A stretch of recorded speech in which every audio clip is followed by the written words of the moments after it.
There is a certain beauty in not being fully here. I've been drawn to it for years. The fog, the grain, the low light, the sound of distant water. Not as decoration, not as mood, but as a way of thinning the edges of myself.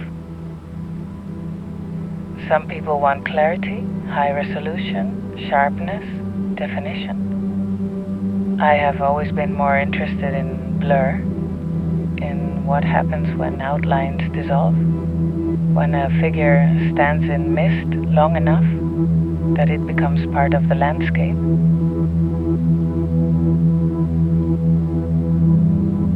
I don't think this is accidental. I think many of us are quietly rehearsing our disappearance, not in a tragic sense, not in a dramatic one, but in small aesthetic gestures. We lower the light, we soften our voices, we choose images where faces are turned away, we write in fragments, we let the silence carry more than the words. It looks like style, but sometimes I wonder if it is self-protection.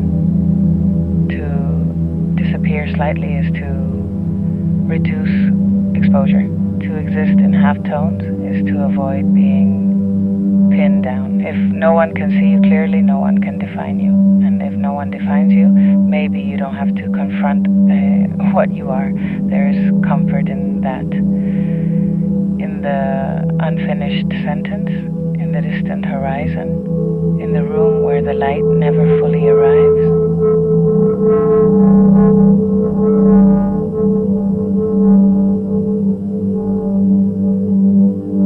When I film in black and white, when I add grain, when I let the image breathe in fog, I am not only creating atmosphere, I am negotiating presence.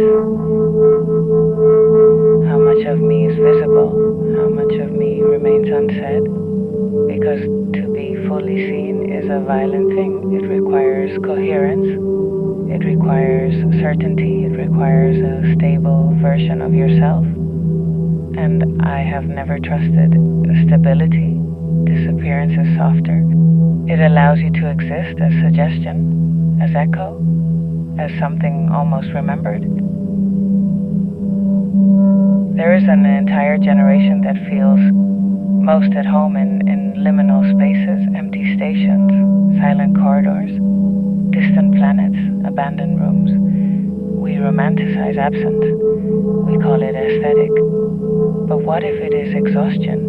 What if clarity became unbearable? What if being sharply defined in a world that constantly measures you feels like a trap?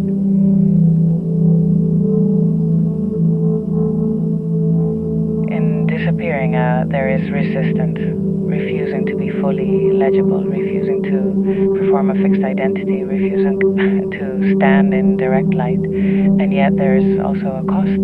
The more you practice dissolving, the harder it becomes to return. You get used to half existence, to being technically present but emotionally diffused. You become fluent in withdrawal. Sometimes I wonder if I chose this aesthetic or if it chose me, if the fog came first or the need to hide inside it. I don't think disappearance is always about fear. Sometimes it is about control. If I fade myself deliberately, I cannot be erased unexpectedly. If I blur my outline, no one can cut along it. There is power in that. But there is also loneliness, because the world can only meet you where you allow yourself to solidify. And if you never fully do, you remain untouchable, safe, and alone.